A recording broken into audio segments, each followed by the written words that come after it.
Balasan kebaikan itu adalah apa? Kebaikan selanjutnya. Tadi kan disebut zolimnya berhenti, si musuh menyesal, kemudian malah jadi teman dekat, akrab lagi, akrab lagi, akrab lagi. Kebaikannya makin tambah banyak. Beda kalau orang balas dendam. Balas dendam itu efeknya apa? Dibalas lagi, terjadi pembalasan lagi, lebih menzolimi lagi, musuh tambah kuat lagi. Kejelekannya lebih banyak. Pilih apa? Balas dendam apa? Sabar memaafkan. Baik, kita mulai ya. Monggo Tat. Ya, Tafadhal. bismillahirrahmanirrahim. Alhamdulillahirabbil alamin wassalatu wassalamu ala asyrafil anbiya wal mursalin nabiyina Muhammad wa ala alihi wa sahbihi ajmain. Allahumma anfa'ana bima alamtana wa alimna ma yanfa'una wa zidna ilma. Puji syukur kita panjatkan pada Allah, salawat serta salam semoga tercurah pada junjungan kita Nabi Agung, Nabi yang mulia, Nabi kita Muhammad sallallahu alaihi wasallam. Baik jemaah sekalian, juga para hadirin yang ikut hadir di Muslim Life Fair 17 sampai 19 Maret 2023 di JI Expo Kemayoran Jakarta Pusat ini. Semoga Allah memberkahi kita semua dalam kebaikan. Dan kali ini insya Allah kita akan mengkaji mengenai bersabar ketika disakiti. Buku ini ringkasan dari pembahasan, bukan ringkasan, penjelasan dari apa yang diterangkan oleh Syekhul Islam Ibnu Taimiyah dalam risalah singkat beliau yang berjudul Qaidatun fis Sabri. Qaidah fis Sabri, kaidah ketika sabar. Kaidah dalam sabar. Ya. Bapak Ibu Ibu, para jamaah sekalian, nanti di awal buku ini, nanti terakhir saya kasih kuis juga ya. Untuk mereview lagi ulang apa yang saya jelaskan. Saya jelaskan sesingkat-singkatnya, insya Allah mencakup isi buku ini. Dan nanti 20 poin yang ada kita akan bahas secara ringkas. Nanti jenengan bisa baca yang bagian depan ini ya, nanti gilir ya. Untuk bahas 20 poin yang ada. Sabar menurut Ibnu Taimiyah itu ada 4. Sabar menurut Ibnu Taimiyah beliau bagi 4. Ingat pembagian 4 ini karena berdasarkan istiqra' wa tatabbu', yaitu kesimpulan karena menelaah, mengkaji lebih dalam dari dalil-dalil yang ada.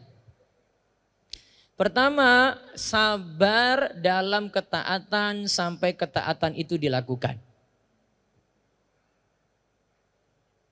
Nanti bisa lihat pembagian sabar ini langsung ya. Dari halaman 5. Silakan buka halaman 5.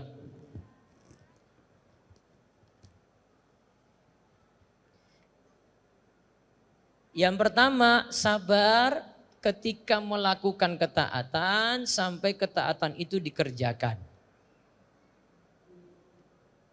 Terus yang kedua, sabar dalam menjauhi maksiat sampai maksiat itu ditinggalkan. Ada ya? Dan terus diperhatikan di sini. Faktor maksiat terjadi disinggung di halaman, coba lihat di halaman 6 paling atas. Ibnu Taimiyah sebut, maksiat itu bisa terjadi karena 4 faktor. Maksiat bisa terjadi itu karena 4 faktor. Ada enggak di atas? Ada ya? 1 karena diri sendiri. 2 karena adanya faktor pendorong. 3 karena godaan setan. 4 karena pengaruh teman yang jelek.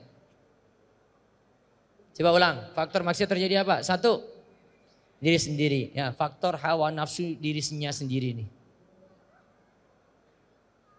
Yang kedua, karena faktor pendorong. Ada yang bisa buat maksiat kalau lagi di dalam kamar sendiri, sepi, nggak ada orang yang lihat. Itu sudah jadi faktor pendorong tuh. Berarti karena menyendiri. Itu namanya faktor pendorong. Terus yang ketiga, Karena godaan setan. Di bulan Ramadan, karena ketika bulan Ramadan tiba, yang ketiga ini berkurang. Karena apa? Ketika bulan Ramadan tiba, kata Nabi SAW, Futihat abwabul jannah, pintu surga dibuka. Terus pintu neraka ditutup. Terus setan itu diikat. Nah, faktor ketiga berkurang. Tapi kan masih ada 2 faktor tadi kan. Tambah lagi faktor maksiat yang keempat adalah karena teman yang jelek. Faktor teman juga itu di bulan Ramadan masih bisa maksiat itu terjadi. Maka kalau ada yang nanya, di bulan Ramadan ada maksiat atau tidak? Ada atau tidak? Gampangannya gini, ada sendal yang hilang gak di masjid? Ada kan? Ada. Nah itu jadi faktor kenapa maksiat bisa terjadi. 4 faktor tadi. Kemudian sabar yang ketiga adalah Ibnu Taimiyah katakan di halaman ke-6 ini, sabar dalam menghadapi musibah tanpa ada pilihan atau perbuatan dari manusia.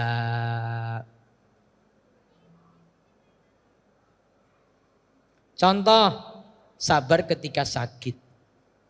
Kita nggak punya pilihan apa-apa untuk sakit, nggak ada yang mau minta sakit kan? Maka itu bukan pilihan kita. Nah, di sini Ibnu Taimiyah katakan orang yang sabar ketika hadapi musibah yang bukan pilihan dia ini, ada yang sabarnya karena memang tidak ada pilihan, yaitu terpaksa sabar, dan ada yang dia memilih untuk sabar. Jadi ada 2 tipe nih, ada orang yang terpaksa sabar dan ada orang yang memilih untuk sabar. Kemudian sabar yang keempat, sabar dalam menghadapi musibah lantaran perbuatan orang lain pada harta, kehormatan atau jiwa. Sabar bentuk ini itu amat berat sekali.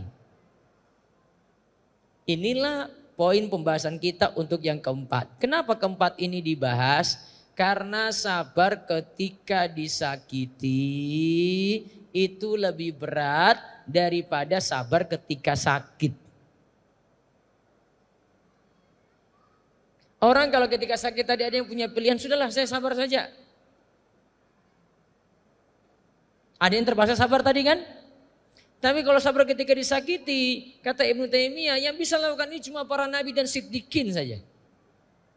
Yang bisa hadapi ya orang-orang yang menyakitinya itu cuma para nabi dan siddiqin saja. Kita manusia normal itu sulit menerima kalau ada yang menyakiti kita. Betul nggak? Baik. Sekarang kita bahas langsung 20 kiat. Baik, coba Mike, siapa mau baca dulu dari sebelah sini ya? Nah, cuma baca aja kok. Tulisannya bahasa Indonesia lagi. Bukan saya suruh baca kitab nih ya. Cek. Ya.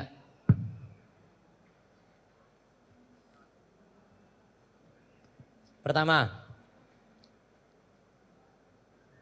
Halaman 11 ya, halaman 11. Halaman 11, ya. Yang pertama, meyakini bahwa semua telah ditakdirkan oleh Allah Subhanahu wa taala. Nah, meyakini bahwa semua telah ditakdirkan oleh Allah. Terus Ibnu Taimiyah rahimahullah berkata, jenengan skip yang tulisan Arab, langsung baca di halaman 12. Baca itu utuh. Hendaknya ia mengakui bahwa Allah Ta'ala adalah yang menciptakan segala perbuatan hamba, baik itu gerakan, diam, dan keinginannya. Segala sesuatu yang dikehendaki oleh Allah untuk terjadi, pasti akan terjadi. Segala sesuatu yang tidak dikehendaki oleh Allah untuk terjadi, maka pasti tidak akan terjadi. Sehingga tidak ada satupun benda meski seberat zarah, seukuran kecil, yang bergerak di alam ini melainkan dengan izin dan kehendak Allah. Oleh karenanya hamba adalah alat. Lihatlah pada zat yang menjadikan pihak lain menzolimimu. Lihat pada takdir Allah. Dan janganlah pandang tindakannya terhadapmu. Apabila Anda melakukan hal itu, maka Anda akan terbebas dari segala kepedihan, duka, dan kesedihan. Baik, lihat yang pertama ya. Sebentar Pak, nanti pegang mic dulu.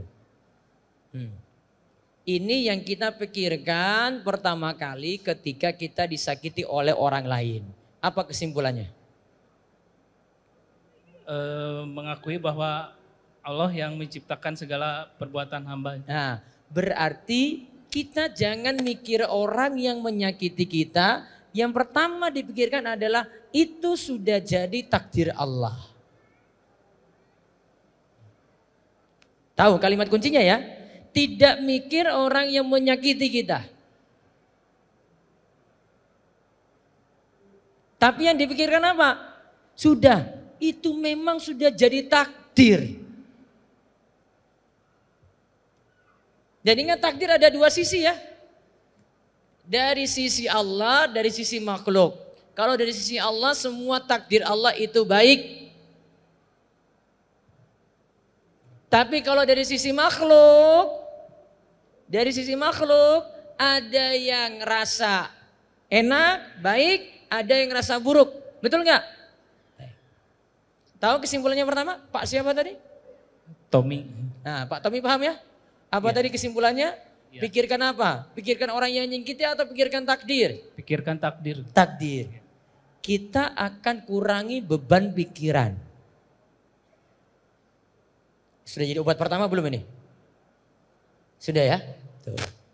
Tenang banget nih Ibnu Taimiyah dikasih solusi. Dalam ya. Pikiran kita nggak habis ke mikir orang terus. Coba kalau ada yang sakit terus mikir orang terus tuh kita ini balasannya. Sudah kamu mikir dia deh. Nanti kalau dia jalan kemana ikuti dia aja terus. Enggak. Ibnu Taimiyah bilang apa? Sudah. Itu sudah jadi takdirmu. Seolah-olah down kita semuanya. Betul enggak? Betul Tat. Insya Allah.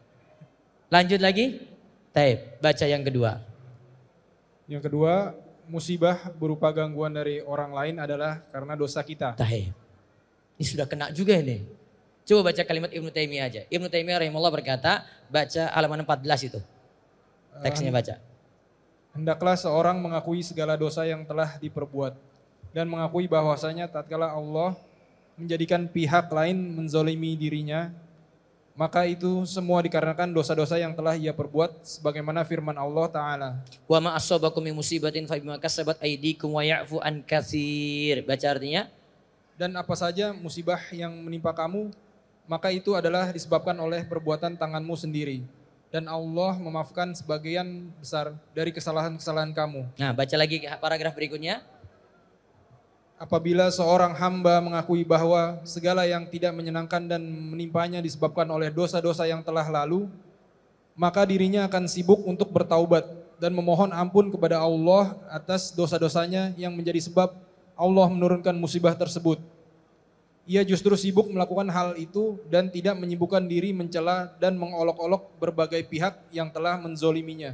Terus? Oleh karena itu, apabila seorang melihat seorang yang mencela manusia yang telah menyakitinya dan justru tidak mengoreksi diri dengan mencela dirinya sendiri dan beristighfar kepada Allah, maka ketahuilah pada kondisi demikian musibah yang ia alami justru adalah musibah yang sebenarnya. Nah, musibah yang sebenarnya. Sebaliknya, apabila dirinya bertaubat, beristighfar dan mengucapkan musibah ini dikarenakan dosa-dosaku yang telah saya perbuat, maka pada kondisi demikian musibah yang dirasakan justru berubah menjadi nikmat. Nah, terus Ali bin Abi Thalib katakan. Ali bin Abi Thalib Radhiyallahu anhu. Ya, baca langsung artinya aja di sebelah. Seharusnya manusia tidaklah berharap melainkan bahwa kepada Allah yang seharusnya ditakuti oleh manusia adalah dosanya. Karena dosa itu dapat menghancurkan dirinya. Nah, terus ada sebuah asar lagi dari Ali bin Abi Thalib. Musibah tidaklah turun, coba. Musibah tidaklah turun melainkan karena dosa musibah tidaklah terangkat melainkan dengan taubat. Baik. Sudah tangkap kesimpulannya? Pak siapa? Mukhlis. Pak Mukhlis, apa kesimpulan ringkasnya? Buat kalimat ringkas saja tadi. Dari panjang lebar tadi, apa kesimpulan ringkasnya? Musibah tersebut mungkin akibat kita dari kalau disakiti oleh orang lain, apa yang kita pikirkan yang kedua? Akibat dosa-dosa kita ya. Nah,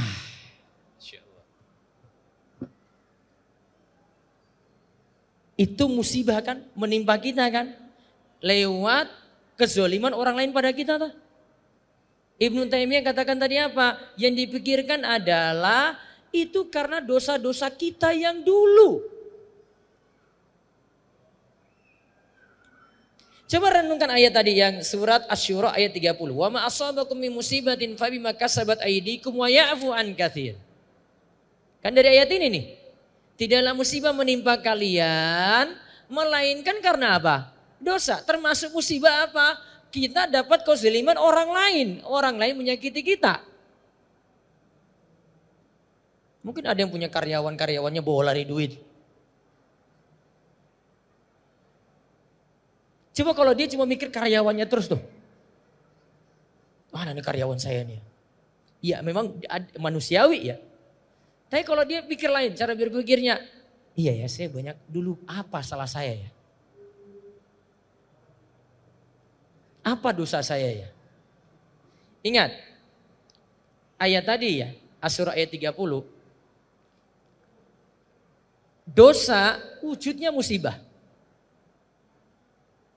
Tapi saking baiknya Allah, Allah itu cuma wujudkan dosa kita itu cuma sedikit musibah, sedangkan yang lainnya itu wa ya'fu an katsir. Allah masih maafkan.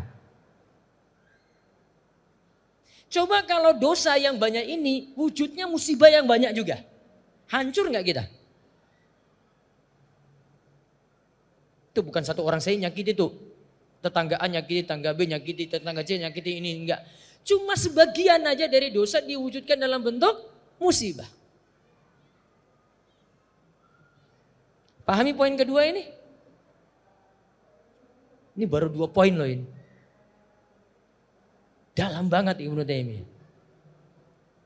Saya nulis buku ini, terjemahin ini. Itu ulang-ulang itu. Renungkan lagi, dalami lagi. Ini tulisan luar biasa dari Ibnu Taimiyah. Ibnu Taimiyah gak tahu masalah-masalah kita loh ini. Tahu Ibnu Taimiyah pernah ketemu? Pernah ketemu Pak Mukhlis? Enggak pernah. Mungkin baru dengar namanya nih, oh Ibnu Taimiyah ya. Tapi kok dia langsung kena gitu loh.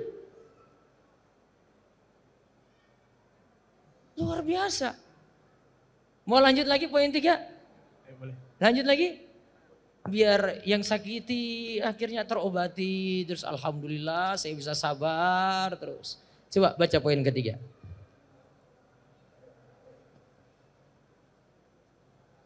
Halaman 16.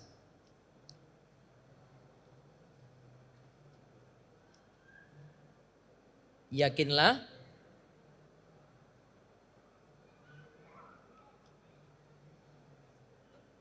ada 16 paling bawah ya. Yakinlah ada pahala terbaik bagi orang yang bersabar dan memaafkan. Baik. Sekarang perhatikan poin 3 ini bagus. Ibnu Taimiyah akan jelaskan tipe orang yang balas dendam. Nah, saya baca terjemahannya. Ibnu Taimiyah rahimahullah berkata, halaman 17 bawah itu baca. Hendaklah seorang mengetahui pahala terbaik yang disediakan oleh Allah Ta'ala bagi orang-orang yang memaafkan dan bersabar terhadap tindakan orang lain yang menyakitinya. Hal ini dinyatakan dalam firman-Nya. Hal ini dinyatakan dalam firman Allah, wa jazaa'u sayyi'atin sayyi'atu misluha. Faman 'afa wa aslaha fa ajruhu 'ala Allah. Innahu la yuhibbuz zalimin. Coba baca artinya. Dan balasan suatu kejahatan adalah kejahatan yang serupa. Maka barang siapa yang memaafkan dan berbuat baik, maka pahalanya atas tanggungan Allah. Sesungguhnya dia tidak menyukai orang-orang yang zalim. Di sini surat Asy-Syura ayat 40 membicarakan tipe orang yang balas dendam. Coba lihat Ibnu Taimiyah bagi di bawah dari ayat ini, dari Asy-Syura ayat 40 ini. Baca. Ditinjau dari segi penunaian balasan, manusia terbagi ke dalam 3 golongan, yaitu pertama, golongan yang zalim karena melakukan pembalasan yang melampaui batas. Kedua, golongan muqtasid yang moderat, yang hanya membalas sesuai haknya. Dan ketiga, golongan yang muhsin, berbuat baik, karena memaafkan pihak yang menzolimi dan justru meninggalkan haknya untuk membalas. Allah Ta'ala menyebutkan ketiga golongan ini dalam ayat di atas. Bagian pertama bagi mereka yang moderat, muqtasid. Bagian kedua diperuntukkan bagi mereka yang berbuat baik, muhsin. Dan bagian akhir diperuntukkan bagi mereka yang berbuat zalim dalam melakukan pembalasan yang melampaui batas. Terus hendaklah ia juga mengetahui panggilan malaikat di hari kiamat kelak yang akan berkata, terus artinya langsung perhatikanlah, hendaklah berdiri orang-orang yang memperoleh balasan yang wajib ditunaikan oleh Allah. Di bawahnya lagi, ketika panggilan ini selesai dikumandangkan, tidak ada orang yang berdiri, melainkan mereka sewaktu di dunia termasuk golongan yang senantiasa memaafkan dan bersabar terhadap gangguan orang lain kepada dirinya. Apabila hal ini diiringi dengan pengetahuan bahwa segala pahala tersebut akan hilang jika dirinya menuntut dan melakukan balas dendam, maka tentulah ia akan mudah untuk bersabar dan memaafkan setiap pihak yang menzoliminya. Baik, lihat. Kesimpulannya di halaman 20. Tipe orang yang balas itu ada 3. Dari Asy-Syura ayat 40 tadi ya. Pertama, orang zolim. Zolim itu apa? Mengambil lebih dari haknya. Berarti balas lebih. Nih, saya pukul, saya gini, apa ini? Digeplek aja ya? Digeplek, iya Ustaz. Terus, Mas apa? Angga. Nah, Mas Angga balas saya, tua. Zolim gak? Zolim, karena apa? Balasnya lebih. Sudah zolim ya, melampaui batas. Sekarang yang kedua, muqtasid, mengambil seukuran haknya. Berarti balas dengan yang semisal. Dibalas, tapi kadarnya harus sama. Cubit, balas apa? Cubit. Ini tadi saya cubit gak merah, tapi kalau dibalas merah, zolim berarti. Harus sama. Yang nggak bisa itu kalau kita balasnya ke orang yang lebih gemuk gitu. Saya pelan, dia balas saya juga pelan. Tapi pelannya dia itu karena dia gemuk, dia zolimi saya. Kadarnya harus sama. Terus yang ketiga apa? Muhsin. Muhsin apa? Berbuat baik. Itulah orang yang memaafkan dan merelakan haknya. Level ini dicapai oleh al-muqarrabin al-muhsinin. Orang yang mendekatkan diri kepada Allah dan orang yang berbuat baik. Bentuknya apa di sini? Dia balas kejelekan dengan kebaikan. Kebaikannya apa dia balas? Dia maafkan. Tidak tuntut untuk balas. Lihat level ini muhsin ya. Levelnya namanya muhsin ya. 1, membiarkan tidak ambil pusing. 2, memaafkan. Ini berat sekali. Karena rata-rata orang itu kalau ingin balas, kalau bisa saya balas ya balas lebih. Ngapain nanggung-nanggung? Dia tadi mukul saya, 1 orang saja yang mukul saya. Saya kalau mau balas, kalau bisa 1 kampung itu turun. Betul nggak? Watak manusia kan ingin balas lebih kan? Oh dia cegat saya tadi 1 orang ya. Kalau bisa 1 kampung turun kejar dia. Ngapain saya sendiri? Itu karakter orang yang ingin balas. Maka Ibnu Taimiyah bagi 3 tadi berdasarkan Asy-Syura ayat 40. Kalau orang mikirkan balas dendam, dia tidak dapat pahala. Tapi kalau dia mikir muhsin tadi, berbuat ihsan, dia dapat pahala dari situ.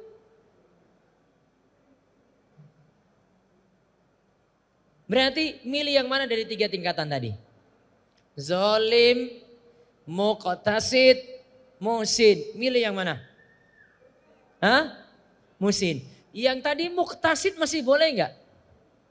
Boleh, tapi ada yang lebih daripada muqtasid. Kalau bisa muhsin. Gitu ya. Baik, sekarang poin keempat. Nah berikutnya, pokoknya semua baca sampai 20 orang.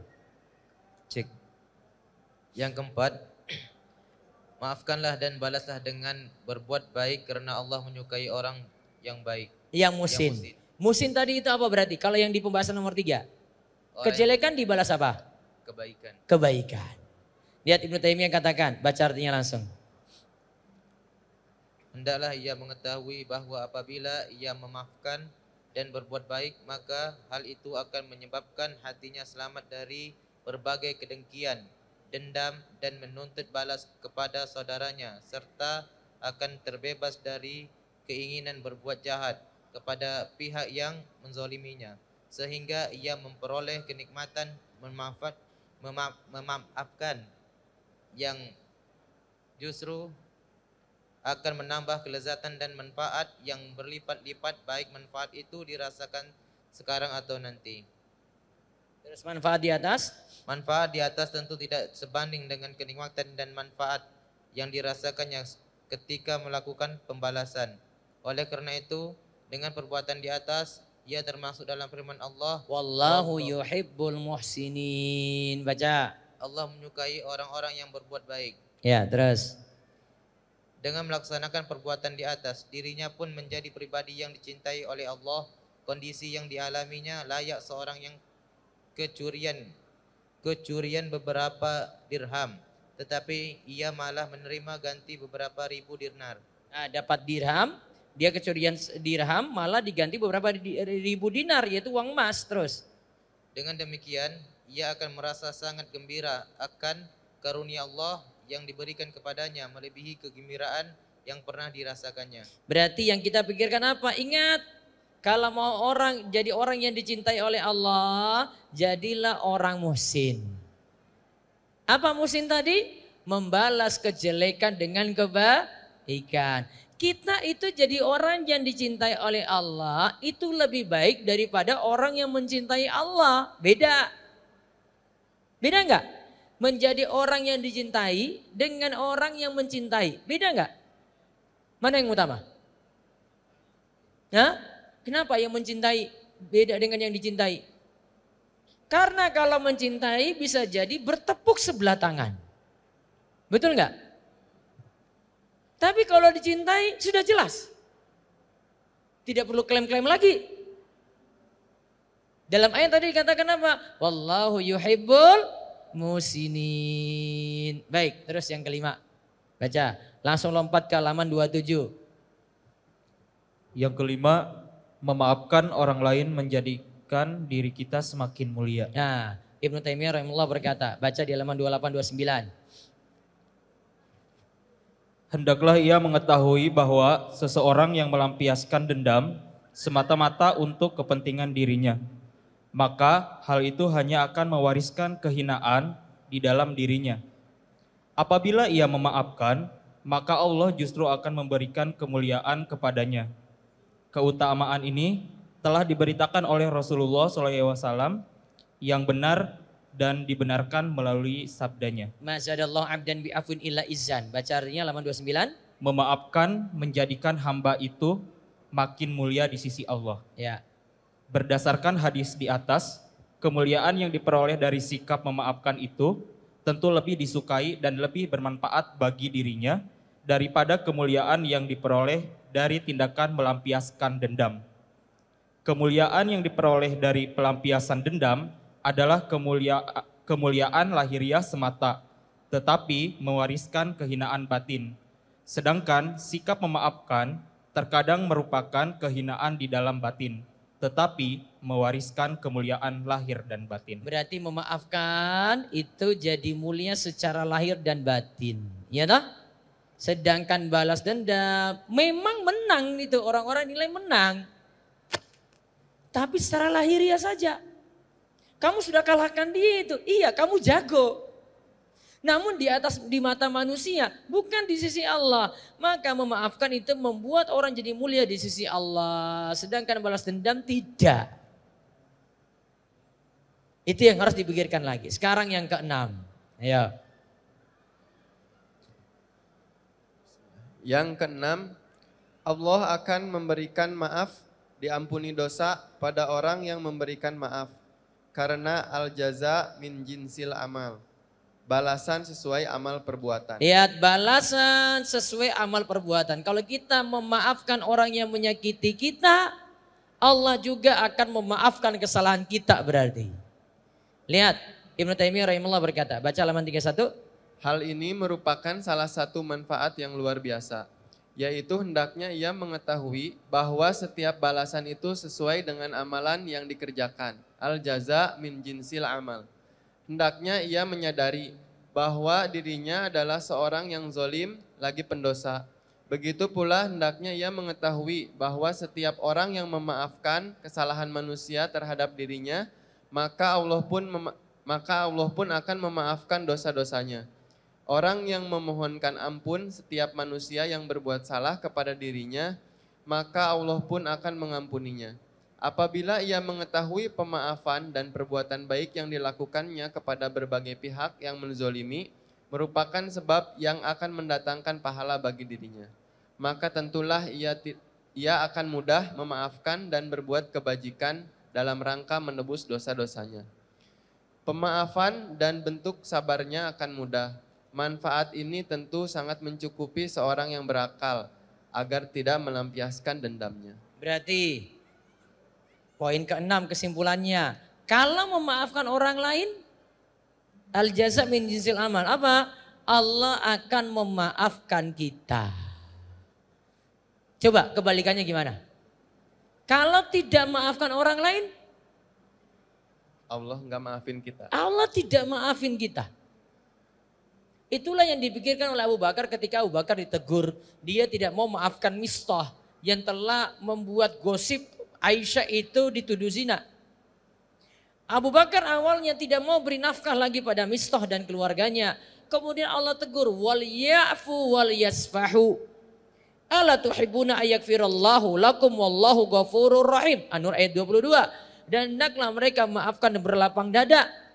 Apakah kamu tidak ingin bahwa Allah mengampunimu? Dan Allah adalah Maha Pengampun lagi Maha Penyayang. Berarti Abu Bakar ingat ini, kalau Abu Bakar mau maafkan, Allah mengampuni Abu Bakar. Kalau Abu Bakar tidak memaafkan, sebaliknya apa? Allah tidak akan ampuni dia. Nah, sekarang yang ketujuh. Baca.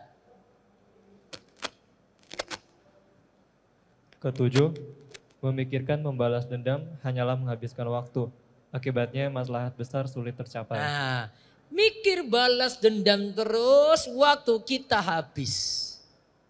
Banyak kebaikan luput. Ibnu Taimiyah rahimahullah berkata, di bawahnya baca. Hendaknya ia mengetahui bahwa apabila dirinya disibukkan dengan urusan pelampiasan dendam, maka waktunya akan terbuang sia-sia dan hatinya pun akan menjadi kacau. Berbagai manfaat justru akan luput dari genggamannya tanpa mampu menyusulnya. Kemungkinan hal ini lebih berbahaya daripada musibah yang ditimbulkan oleh berbagai pihak yang menzoliminya. Apabila ia memaafkan dan berlapang dada, maka hati dan fisiknya akan menjadi tenang untuk mencapai berbagai manfaat yang tentu lebih penting bagi dirinya daripada sekedar mengurusi perkara balas dendam. Nah, apabila ia maafkan, bersikap lapang dada, hati dan fisiknya akan jadi tenang. Gak habis mikir-mikir itu terus. Hati dan fisiknya jadi tenang. Beda kalau mikir balas dendam terus. Terus yang ke-8. Nah, coba.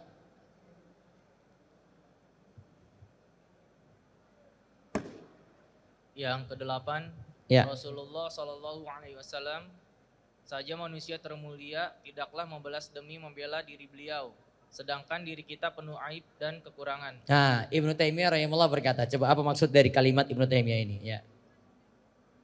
Sesungguhnya pelampiasan dendam yang dilakukannya merupakan bentuk pembelaan diri yang dilandasi oleh keinginan pelampiasan hawa nafsu. Terus Rasulullah SAW Rasulullah SAW sendiri tidak pernah melakukan pembalasan yang didasari keinginan pribadinya. Beliau saja yang terbaik dari makhluk dan Allah muliakan beliau dari manusia lainnya. Beliau tidak pernah membalas untuk membela dirinya. Padahal menyakiti beliau termasuk tindakan menyakiti Allah Ta'ala dan terkait dengan hak-hak agama. Terus Diketahui bersama bahwa jiwa beliau adalah jiwa yang termulia, tersuci dan terbaik. Diri beliau paling jauh dari berbagai akhlak yang tercela dan paling berhak terhadap berbagai akhlak yang mulia. Meskipun demikian, Beliau tidak pernah melakukan pembalasan yang didasari keinginan pribadi jiwanya terhadap berbagai pihak yang telah menyakitinya. Maka bagaimana bisa salah seorang di antara kita melakukan pembalasan dan pembelaan untuk diri sendiri? Padahal ia tahu kondisi jiwanya yang penuh kejelekan dan aib. Bahkan seorang yang arif tentu menyadari bahwa jiwanya tidaklah pantas untuk menuntut balas karena aib dan kejelekan yang dimilikinya. Dan ia juga mengetahui bahwa jiwanya tidaklah memiliki kadar kedudukan yang berarti sehingga patut untuk dibela. Baik. Pak siapa? Adi. Apa kesimpulannya? Kesimpulannya Poin ke-8 ini dalam banget ini. Coba pikirkan. Rasulullah itu makhluk yang paling mulia. Rasul itu makhluk yang paling mulia. Tidak pernah balas dendam untuk memikirkan dirinya sendiri. Iya kan? Sekarang kita mikir diri kita. Kita makhluk paling mulia? Atau penuh aib dan dosa? Aib dan dosa. Tapi kita tuh merasa diri kita itu lebih berharga daripada Rasul. Bahasa kita itu, saya harus bela harga diri saya. Rasul itu gak pernah bela harga diri dia. Beliau bela agama. Bahasa lainnya itu kita nganggap diri kita begitu luar biasa. Sehingga perlu dibela mati-matian. Rasul gak pernah kayak gitu. Padahal yang dicacing maki lebih parah Rasul coba. Kalau mau balas dendam pribadi, Rasul lebih pantas. Yang diinjak kehormatannya apa? Rasul juga. Jadi kita tuh terlalu menganggap diri kita begitu istimewa, bahkan lebih daripada Rasul. Saya pokoknya harus bela harga diri saya. Itu poin ke-8 itu. Terus berikutnya lagi, belakang. Ya. Ke-9 langsung. Ke-9, biarlah yang memberi pahala adalah Allah. Kita mengoreksi diri dan siapkan diri untuk bersabar. Sudah, biar Allah yang balas. Kalau ada yang nyakiti kita, biar Allah yang balas. Tugas kita koreksi diri kita sabar-sabarkan diri kita, tahan diri. Coba lihat Ibnu Taimiyah rahimahullah berkata langsung di artinya halaman 44:1. Baca. Apabila seorang disakiti atau tindakan yang ia peruntukkan kepada Allah yaitu ibadah, atau ia disakiti karena melakukan ketaatan yang diperintahkan, atau karena ia meninggalkan kemaksiatan yang terlarang, maka pada kondisi demikian ia wajib bersabar dan tidak boleh melakukan pembalasan. Hal ini dikarenakan dirinya telah disakiti ketika melakukan ketaatan di jalan Allah, sehingga balasannya menjadi tanggungan Allah. Nah, yang ini nih saya ringkaskan, lebih ringkas lagi. Coba lihat poin 4, halaman 42 lebih jelas. Ini sudah saya ringkaskan dari pembahasan tadi. Bentuk gangguan pada manusia ada beberapa bentuk. Itu langsung dirinci 1 sampai 3, dibaca. 1. Jika disakiti terkait dengan agama, seperti ketika seorang beramal ma'ruf nahi mungkar, berdakwah di jalan Allah, atau mengajarkan kebaikan kepada manusia, lantas ia disakiti, ini adalah gangguan di jalan Allah, maka tidaklah perlu dibalas. Haraplah pahala dari Allah. 2. Jika disakiti dalam bentuk musibah, celalah diri kita sendiri daripada mencela orang yang menyakiti. 3. Jika disakiti terkait nasib dunia, maka siapkan diri untuk bersabar. Contohnya adalah mempersiapkan diri bagi orang yang berdagang, yakni mencari untung dan bekerja. Ia harus mempersiapkan diri untuk sabar karena bisa jadi tidak mendapatkan untung seperti yang ia harapkan. Seorang mukmin haruslah lebih bersabar dalam urusan semacam ini. Nah, lihat, yang poin ketiga ini, jika disakiti terkait dengan agama, maka disuruh sabar. Orang berdakwah, dia diserang, dia disakiti, dia mungkin ingin diusir, dia mesti sabar untuk itu. Wajib. Wajib dia untuk sabar. Dan tidak boleh balas. Tidak boleh balas. Yang kedua, jika disakiti dalam bentuk musibah, celalah diri sendiri karena itu bisa jadi dosa kita. Yang ketiga, ini jika disakiti karena terkait nasib dunia. Misalnya, orang itu dagang. Dia mencari untung dan bekerja. Ia harus mempersiapkan diri untuk sabar karena bisa jadi dari dagangnya itu dapat untung, kadang tidak dapat untung. Jadi dia siapkan diri untuk sabar kalau nantinya rugi. Lihat poin pertama kedua itu ya beda ya. Kalau itu terkait dakwah, wajib sabar. Boleh balas nggak? Tidak boleh. Namun kalau itu karena disakiti oleh orang lain, celalah diri sendiri. Gak usah juga mikir balas dendam. Biar nanti Allah yang balas. Terus yang ke-10. Baca lagi. Ya. Allah bersama dan mencintai orang yang bersabar. Nah, kalau kita disakiti oleh orang lain, ingat Allah bersama dan mencintai orang yang mau bersabar. Terus Ibnu Taimiyah rahimahullah berkata, hendaknya ia mengetahui kebersamaan, kecintaan dan ridhonya kepada dirinya apabila ia mau bersabar. Apabila Allah membersamai seorang, maka ia akan terlindungi dari segala bentuk gangguan dan bahaya di mana tidak ada satupun makhluk yang mampu menolaknya. Allah Subhanahu wa taala berfirman, "Wasbiru innallaha ma'as sabirin." Dan bersabarlah, sungguh Allah beserta orang-orang yang sabar. Dalam ayat lain disebutkan wallahu yuhibbus sabirin. Allah menyukai orang-orang yang bersabar. Ali Imran ayat 146. Lihat, kalau mau bersabar, Allah itu bersama tadi memberi pertolongan ya, dan mencintai orang-orang yang mau bersabar. Itu pahala dibalik orang yang mau bersabar ketika disakiti. Terus yang ke-11, sampingnya ya. Sabar adalah sebagian dari iman. Sabar adalah sebagian dari iman. Ibnu Taimiyah rahimahullah berkata, langsung. Hendaknya ia mengetahui bahwa kesabaran merupakan sebagian dari iman. Ya. Oleh karena itu, sebaiknya ia tidak mengganti sebagian iman tersebut dengan pelampiasan dendam.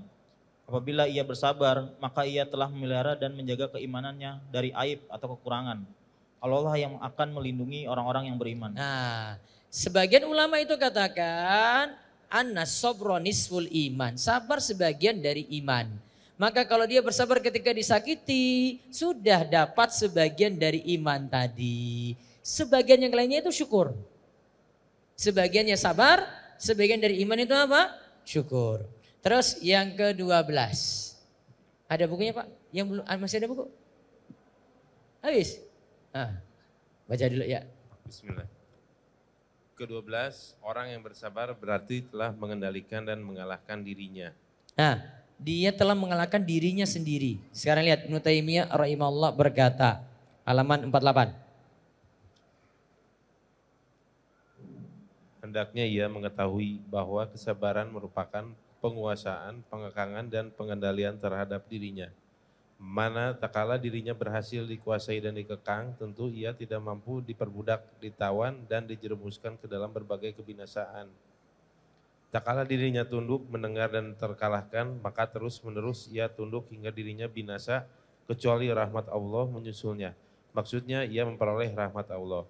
Seandainya kesabaran bisa mengekang dirinya dan setan yang menguasainya, dalam kurung, tentu kerajaan hati akan menang. Bala tentaranya akan kokoh, bangga dan kuat. Akhirnya segenap musuh menjadi terusir. Kesimpulannya dari poin ini apa? Pak siapa? Andi, Pak. Nah, Pak Andi bisa simpulkan apa?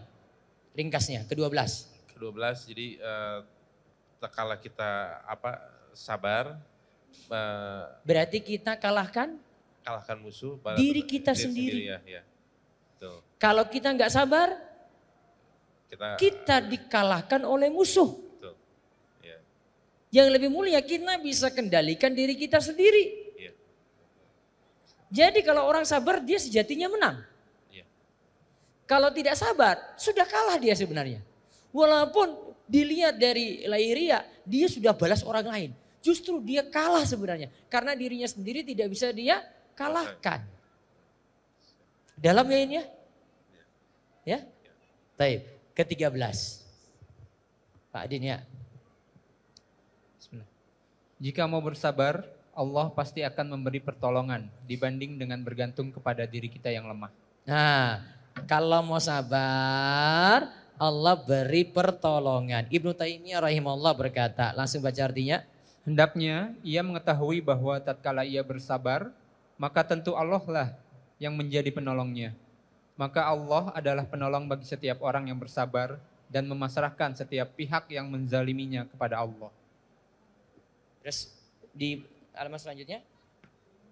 Barang siapa yang membela dirinya dengan melakukan pembalasan, maka Allah akan menyerahkan urusannya kepada dirinya sendiri, sehingga dirinya sendiri yang menjadi penolongnya.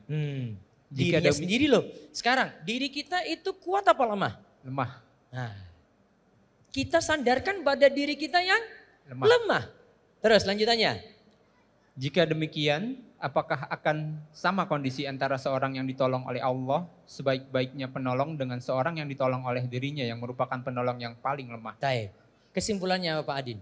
Jadi kalau kita mau bersabar pasti Allah bersama kita, Ustaz. Allah yang akan bersama menolong. kita. Allah yang akan Allah menolong. zat yang kuat. Betul. Terus sebaliknya kalau tidak bersabar? Sebaliknya kalau tidak bersabar Pada maka, diri kita sendiri? Ya, kita hanya bergantung pada diri kita yang lemah yang tidak bisa berbuat apa-apa. Kita diri kita lemah. Kalau kita bergantung pada Allah, kita bersandar pada zat yang kuat. Urusan mudah.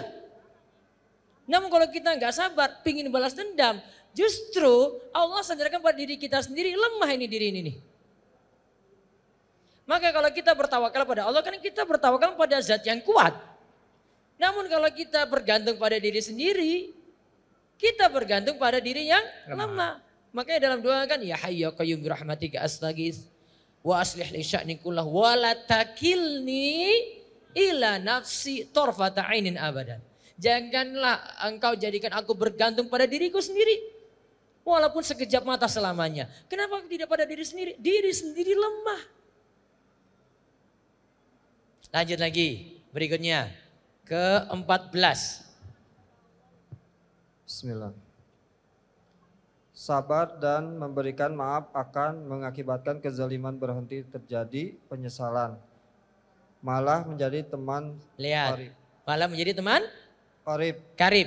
Sabar dan memberikan maaf akan mengakibatkan kezaliman berhenti. Nah itu satu. Terjadi penyesalan. Dua. Malah nanti orang yang kita maafkan jadi teman karib, teman dekat. Coba baca di bawahnya Ibnu Taimiyah rahimahullah berkata.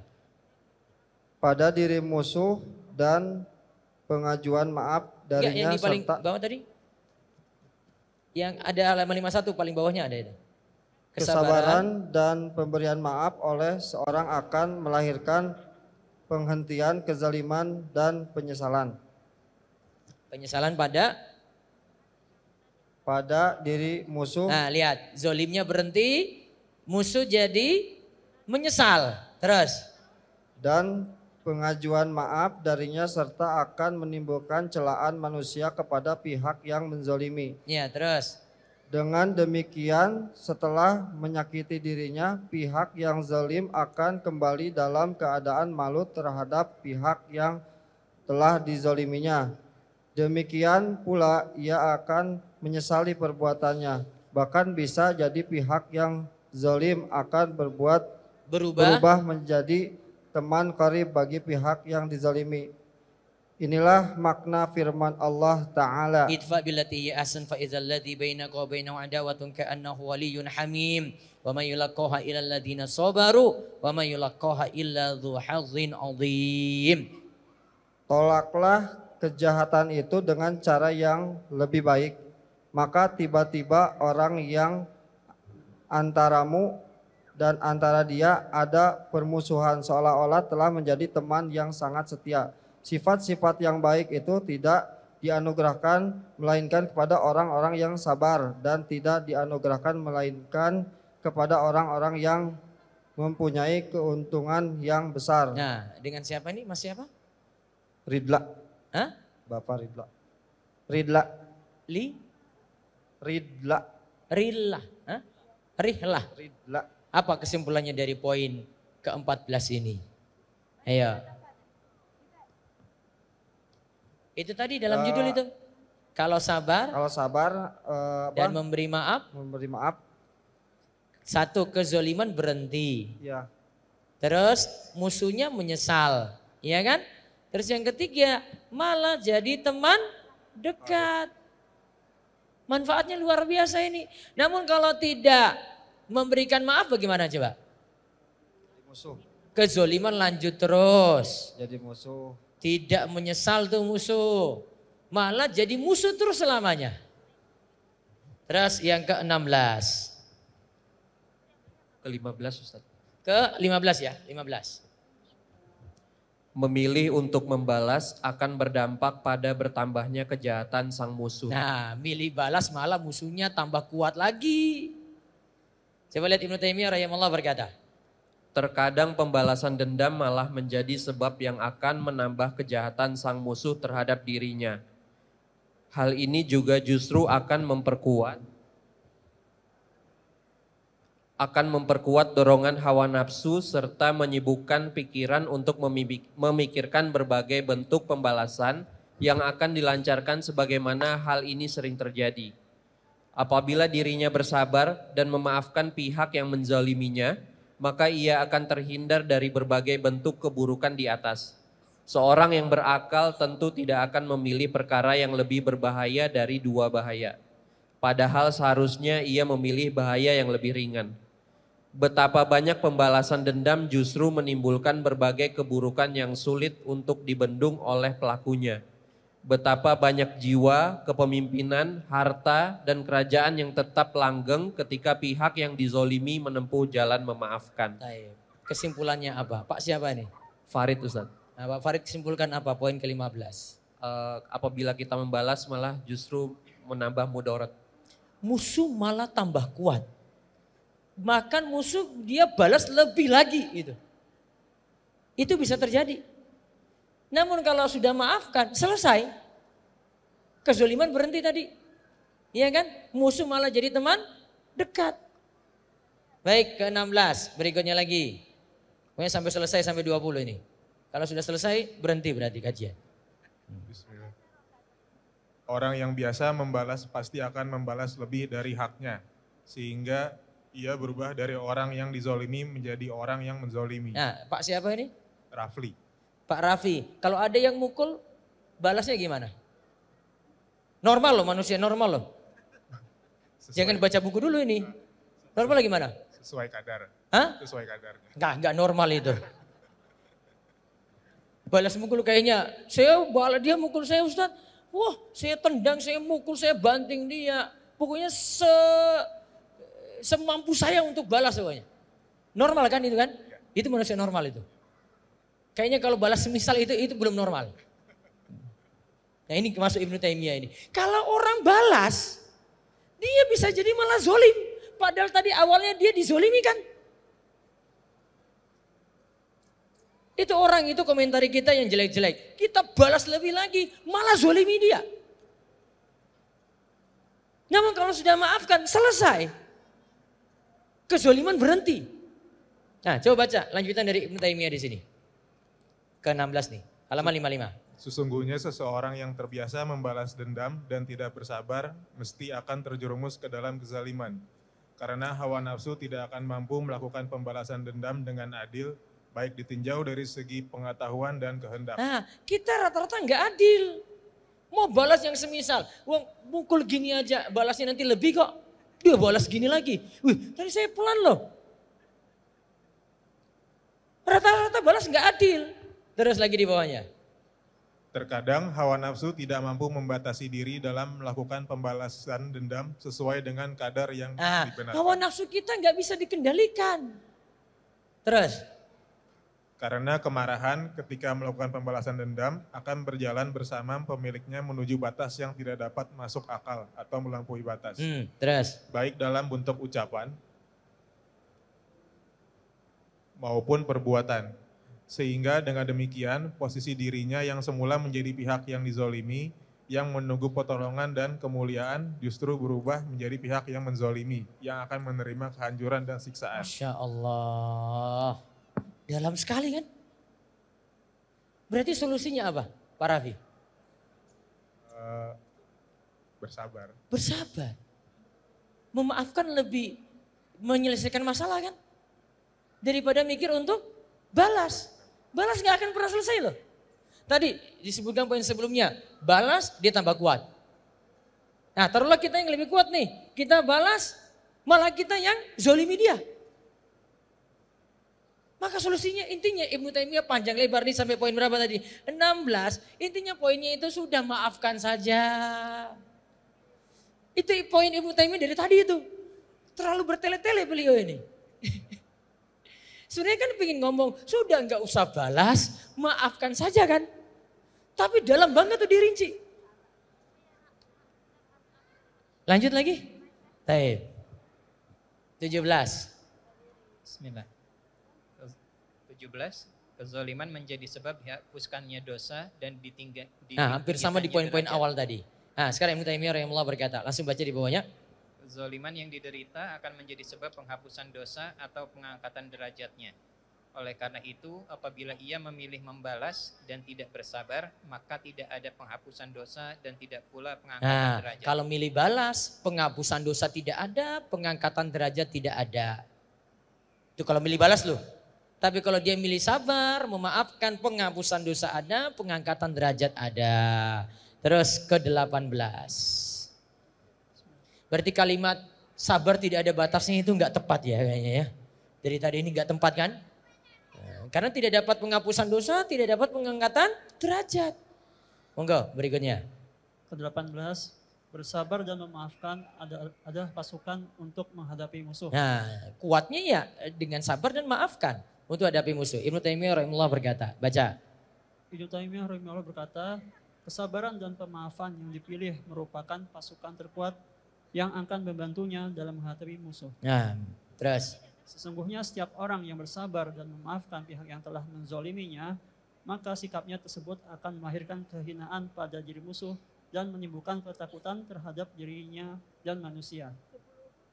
Hal ini dikarenakan manusia tidak akan tinggal diam terhadap kezoliman yang dilakukannya tersebut, meskipun pihak yang dizolimi mendiamkannya.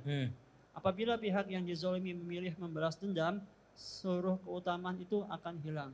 Ya. Oleh karena itu, Anda dapat menjumpai sebagian manusia apabila ia menghina atau menyakiti pihak lain, ia akan menuntut penghalalan dari pihak yang telah dizoliminya. Apabila pihak yang dizolimi mengabulkannya, maka dirinya akan merasa lega dan beban yang dahulu dirasakan akan hilang. Nah, lihat kalimat terakhir itu. Anda dapat menjumpai sebagian manusia apabila ia menghina, menyakiti pihak lain, ia akan menuntut penghalalan dari pihak yang telah dizoliminya. Artinya ingin balas. Apabila pihak yang dizolimi mengabulkannya, maka dirinya akan merasa lega dan beban yang dahulu dirasakan itu akan hilang. Intinya hadapi musuh itu cuma dengan sabar dan memaafkan saja. Tidak bisa dengan balas dendam. Terus ke-19. 19. Jika memaafkan, kedudukan pihak yang dizolimi akan berada di atas. Itulah kemuliaan baginya. Nah, pihak yang dizolimi malah di atas, berarti malah menang. Jika dia mau apa? Memaafkan. Ibnu Taimiyah rahimahullah berkata, apabila pihak yang dizolimi memaafkan sang musuh, maka hati sang musuh akan tersadar bahwa kedudukan pihak yang dizolimi berada di atasnya dan dirinya telah menuai keuntungan dari kezaliman yang telah dilakukannya. Dengan demikian, sang musuh akan senantiasa memandang bahwa kedudukan dirinya berada di bawah kedudukan pihak yang telah dizaliminya. Maka tentu hal ini cukup menjadi keutamaan dan kemuliaan dari sikap memberikan maaf. Ya memang kata Nabi SAW, wa mazadallahu abdan bi'afin illa izan. Memaafkan itu menjadikan hamba itu makin mulia, dia di atas. Yang menzolimi, kalah dia di bawah sejatinya. Walaupun tadi dia secara lahiriah dia menang karena balas. Tapi tetap orang yang memaafkan lebih mulia kedudukannya di atas. Terakhir, ke-20.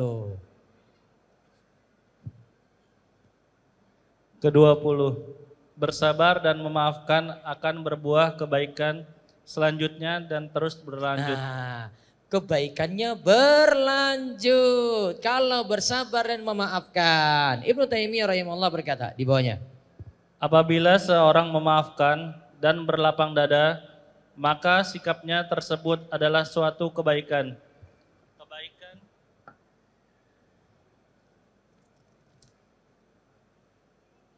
Kebaikan ini akan melahirkan kebaikan yang lain, sehingga kebaikan tersebut akan melahirkan kebaikan yang lain dan seterusnya. Kebaikan itu akan terus bertambah atau berlanjut, sesungguhnya balasan dari setiap kebaikan adalah kebaikan selanjutnya. Sebagaimana balasan dari setiap keburukan adalah keburukan selanjutnya.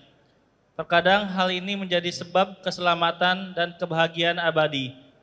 Jika memilih untuk membalas dan mengalahkan hal yang disebut tadi menjadi sirna.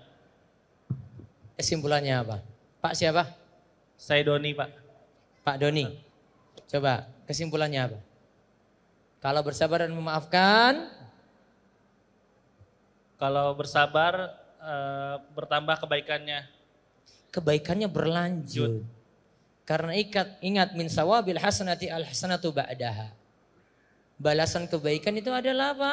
Kebaikan selanjutnya. Tadi kan disebut zolimnya berhenti, si musuh menyesal, kemudian malah jadi teman dekat, akrab lagi, akrab lagi, akrab lagi. Kebaikannya makin tambah banyak.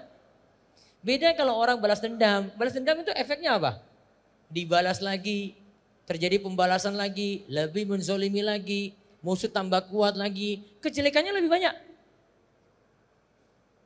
Berarti kesimpulannya apa Pak Doni dari 20 poin ini? Kalimat ringkas saja. Pilih apa? Balas dendam apa? Sabar memaafkan. Menjadi orang yang bersabar. Dan memaafkan. Ingat memaafkan itu nggak mikir balas-balas lagi loh. Bukan sekarang nggak bisa dia tahan, tunggu awas kamu minggu depannya. Belum selesai loh ini. Berarti belum selesai itu.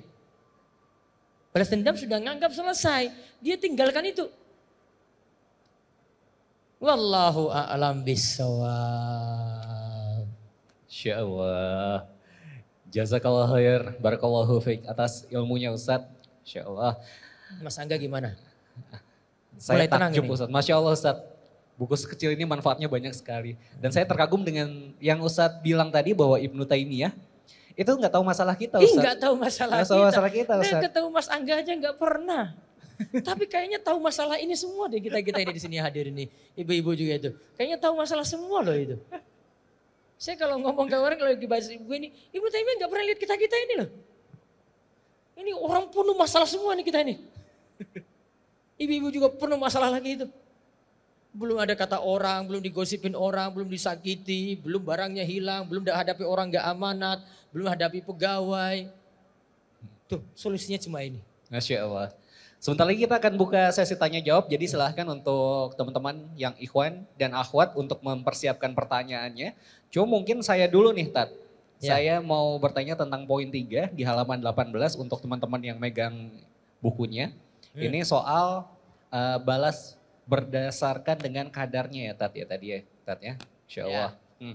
Ini gimana kondisinya kalau misalkan gini Tat, ada orang yang nggak sengaja mungkin lagi di jalan gitu ya Tat ya, kita lagi naik motor tiba-tiba ada yang nyenggol, maaf ya Bang ya, cuma mungkin kita lagi dalam keadaan kesel Tat gitu, tapi di mulut itu ya nggak apa-apa gitu, tapi di hati kita gue balas lo nanti di akhirat. Itu gimana tuh Tat? Kalau kayak gitu Tat? Sebenarnya itu dia lagi nggak sabar. Tapi kalau mau bilang sabar, iya sabar karena dia sudah tahan diri dari omongan tuh. Itu sudah sikap yang bagus. Iya, itu sudah sikap yang bagus. Di awal-awal buku ini sebenarnya sudah saya lewati, saya nggak sebut. Ibnu Taimiyah sebutkan tingkatan orang ketika hadapi musibah itu ada yang sabar, ada yang ridho, ada yang bersyukur. Tingkatannya 3 nih. Bersabar itu kayak tadi Mas Angga sebut ya. Mau balas tapi tahan. Sudah nahan walaupun ada sakit, itu sabar tuh namanya. Kalau ridho gimana? Biasa-biasa aja. Sama aja. Mau dipukul kayak ya sudah. Makasih Mas, saya jalan ya. Biasa aja dia. Kalau syukur lebih berterima kasih lagi. Tipe orang beda-beda. Kadang dia itu tipenya dihadapinya itu dia sakhat. Tak terima. Pokoknya dia murka. Murka dosa. Yang wajib sabar. Sabar itu masih ada sakit. Tapi tahan. Tadi tahan gak? Oh, mungkin tadi keadaannya lagi tahan ya. Kalau bentuk tidak sabarnya itu kamu nih. Nah, itu lagi nggak sabar. Kalau sudah disenggol nih, awas kamu ya. Nah, itu lagi nggak sabar tuh. Walaupun dia bilang gitu, saya sabar deh. Sabar tuh dituntut yang pertama, bukan belakangan. Bukan helmnya sudah hancur, motor teman yang tadi sudah itu diinjak-injak, bukan. Mas saya sudah sabar nih. Semua sudah hancur baru kalau kamu sabar belakangan. Gak bisa. Berat ya? Berat. Ada lagi? Baik. Insya Allah. Kita pilih yang dua ini dulu ya. Tadi di mana mic-nya? Bisa Nanti dibantu. ada ibu-ibu lagi belakang satu itu. Nanti ibu-ibu sudah ada, panitia tolong. Nanti mohon ketika akhwat bertanya, teman-teman tidak usah menoleh ke belakang, dengarkan saja suaranya. Kalau yang mau cari di sana. Boleh ya Tat ya, langsung mampir ke sana ya Tat ya untuk. Monggo silakan pertanyaannya Mas, sebutkan namanya dan pertanyaannya. Assalamualaikum warahmatullahi wabarakatuh. Waalaikumsalam warahmatullahi wabarakatuh. Nama Aditya, semoga Allah melapangkan kubur Ibnu Taimiyah dan Allah menjaga Ustadz Abduh. Izin bertanya Ustadz, korelasi terkait antara sabar, memaafkan, namun di sisi lain pingin amar ma'ruf nahi mungkar. Mungkin contoh jika seseorang, jika saya misalkan punya istri diintip oleh tetangga misalkan. Nah bagaimana, apakah sabar memaafkan saja takutnya nanti tetangga lain kena atau dilabrak gitu Ustaz? Jangan dilabrak, beda lagi itu kalau dilabrak gitu. Dilabrak itu nggak pakai mukaddimah. Nah kalau seperti itu keadaannya, kalau untuk nasihati boleh. Ya. Bedakan kalau nasihati dengan balas ya. Sudah diintip terus dia sudah nasihati terus ingin balas lagi, itu beda tuh. Balasnya nggak boleh. Ya, dia maafkan gimana? Tetap nasihat. Nasihati dan itu sudah berubah, selesai. Kalau belum berubah, nasihati lagi. Entah nanti nasihati dengan kuasa, atau nasihati dengan lisan, atau nasihati dengan hati. Paling minimal hati. Tapi kalau bisa untuk mengubah ya dengan lisan. Jadi tolong nasihat tetap ada, ya bukan berarti nasihat tidak ada, tapi kalau balas dendam nggak boleh. Ya. Termasuk menjaga aibnya jangan diketahui tetangga. Iya, kalau itu cuma aib dia sendiri kita yang tahu, ditutup aib tersebut. Siap. Jazakallah khairan Ustaz. Ayakum. Berikutnya lagi. Bismillah Ustaz, sebelumnya perkenalan. Yang Ana tanyakan Ustaz, kebetulan Ana pernah disakitin gitu. Udah lama sih, udah kurang lebih 5 tahun ke belakang ya. Cuma terkadang kalau kita lagi diam gitu ataupun merenung gitu ya Ustadz, kadang kan suka muncul lagi itu. Kadang kan kita berdoa, hanya berdoa ya Allah Ana sabar gitu. Terus Ana tuh berdoanya kadang kan suka begini, semoga Allah membalas dengan yang lebih yang apa yang Ana rasakan. Apakah itu termasuk ke dalam diganti dengan yang lebih baik saja biar jadi orang muhsin tadi. Kadang sulit sih Ustaz. Iya kan? Tadi sudah tahu keutamaan muhsin kan? Balas kejelekan dengan kebaikan. Supaya mendapatkan pahala. Innallaha yuhibbul muhsin. Allah itu menyukai orang-orang yang muhsin. Insya Allah. Baik, ibu-ibu kalau gitu. Berat ya? Iya. Dimohon untuk tidak menengok ke belakang. Hanya dengarkan saja suaranya. Silahkan panitia. Pak mic-nya ada panitia? Ada panitia di belakang. Silakan. Assalamualaikum warahmatullahi wabarakatuh. Waalaikumsalam warahmatullahi wabarakatuh. Boleh kencang lagi Bu suaranya Bu? Ya, Assalamualaikum warahmatullahi wabarakatuh. Waalaikumsalam warahmatullahi wabarakatuh.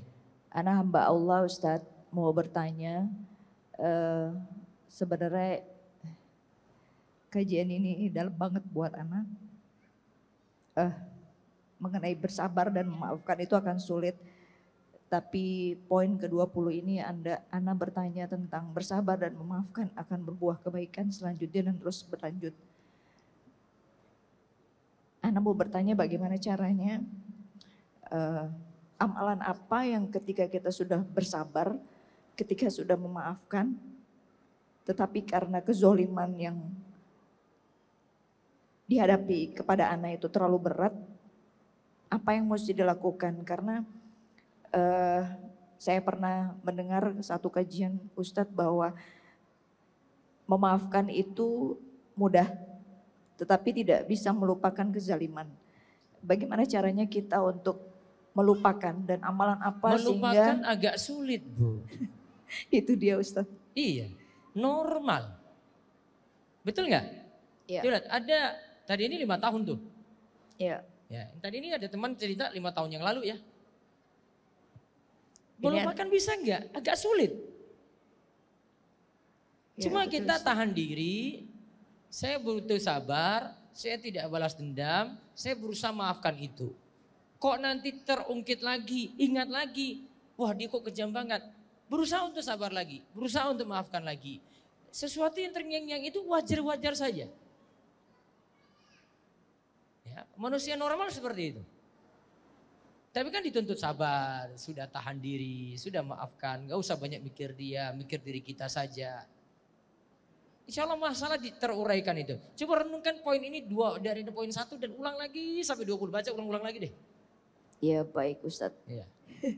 Syukran jazakallahu khairan Iya, Ustaz. Assalamualaikum warahmatullahi wabarakatuh. Satu lagi ya terakhir. Satu lagi. Ada terakhir ya.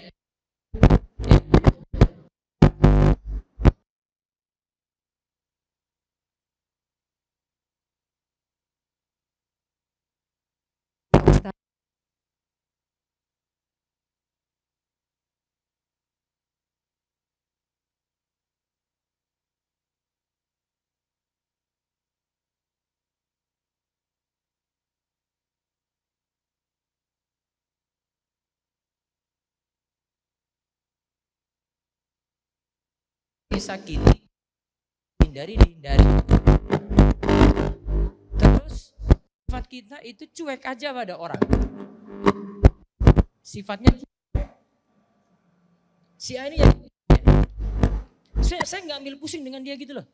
Nggak usah banyak mikirkan dia. Itu yang tadi di poin 1, poin 2. Itu poin utama yang patut direnungkan dulu. Saya nggak banyak mikir dia, sudah saya mikir diri sendiri. Tadi poin awal-awal masuk Ibnu Taimiyah sebenarnya kayak gitu. Saya mikir takdir, saya mikir dosa, saya introspeksi.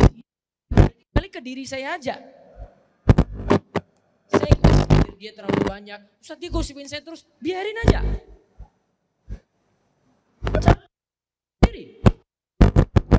Orang gosipin kan sampai mulutnya berbusa sekalipun kan capeknya di siapa coba? Dia. Kita mikir dia terus kita malah capek. Oh dia bicarakan saya terus capek mikir dia. Jadi kadang solusi dari sabar dan memaafkan tadi cuekin. Cuekin aja gitu. Sudah berlalu aja gitu. Ada dapat lagi kok dengar-dengar dia nyakiti berlalu lagi gitu. Kok dia komentar lagi berlalu lagi itu sudah biarin aja. Capek dia sendiri. Justru kalau kita nanggapi balas lagi, ibu tuh kayak gini nih. Capek. Jadi kata Ibnu Taimiyah kan sampai luput dari kebaikan yang banyak itu kalau mikir orang lain terus balas dendam loh. Manfaat yang lain masih ada. Saya masih bisa ngurus keluarga, saya masih bisa ngurus anak-anak, masih bisa ngurus kebutuhan, saya masih bisa ngaji.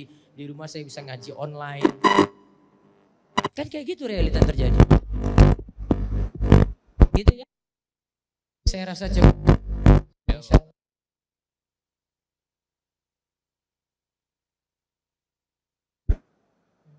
Kalau mau lihat buku yang lainnya atau yang mau beli buku ini lagi, kasih ke yang lain, ya. Mungkin ada orang sakiti kita kasih buku ini lagi tuh. Balasnya malah kasih buku ini. Iya kan? Iya benar. Dia sakiti saya ini sudahlah, tak kasih aja. Balas dengan kebaikan ya Ustaz. Balas dengan kebaikan. Malah kasih dia hadiah. Orang kan jadi perasaan, aduh perasaan kemarin saya itu gosipin dia terus deh. Tapi kok dia balas saya dengan buku ini, apa maksudnya? Ya biar dia baca sendiri. Kan akhirnya tadi apa? Zolimnya berhenti, dia sendiri menyesal. Akhirnya jadi apa terakhir? Teman dekat. Wa ma yulaqaha illal ladzina sabaru. Orang yang bisa miliki itu cuma orang-orang sabar saja. Dan ingat untuk latih ini perlu banyak latihan, diulang-ulang, melatih diri terus. Ya, melatih diri terus. Karena kita lagi melawan hawa nafsu kita loh ini. Gitu ya. Itu kesimpulan ringkas saya untuk bahasan bedah buku ini. Monggo bisa dalami lagi lebih dalam dan semoga Allah jadikan kita orang-orang yang bersabar dan mudah memaafkan sehingga kita mendapatkan pintu surga yang khusus bagi orang yang mau memaafkan, yaitu pintu yang disebut al-kadhiminal ghaidha wal afina 'anin nas. Pintu bagi orang yang menahan marah dan mau memaafkan orang lain. Mudah-mudahan pintu surga tersebut terbuka bagi kita semuanya. Amin ya rabbal alamin. Masya Allah. Dan teman-teman, sepertinya sudah berakhir waktu kajian kita bersama guru kita Ustadz Muhammad Abduh Tausikal hafizahullah taala. Nanti juga masih akan ada kajian-kajian lagi daripada guru-guru kita selanjutnya ba'da maghrib dan juga ba'da isya. Jadi teman-teman di sini mungkin setelah ini bisa berputar-putar lagi di pameran kali ini. Jangan lupa ini bukunya pas banget untuk dibeli sekarang karena mau masuk Ramadan juga ya Ustadz ya. Iya. Latihan juga untuk bersabar Ustadz. Jangan di bulan Ramadan masih sakit hati banget itu ya. Kita disebutkan sebelum Ramadan lancar mikir orang. Amin ya rabbal alamin. Masya Allah. Kalau gitu teman-teman, jazakumullah untuk sekali lagi untuk jazakumullah khair sekali lagi untuk Ustadz Muhammad Abdul Tausikal 5 event KPMI Pusat dan seluruh jamaah yang hadir dan seluruh pihak yang telah membantu. Saya Angga selaku MC mohon undur diri, mohon maaf jika ada selama mohon acara. Sampai jumpa. Subhanakallahumma wa bihamdika asyhadu an la ilaha illa anta astaghfiruka wa atubu ilaik. Assalamualaikum warahmatullahi wabarakatuh.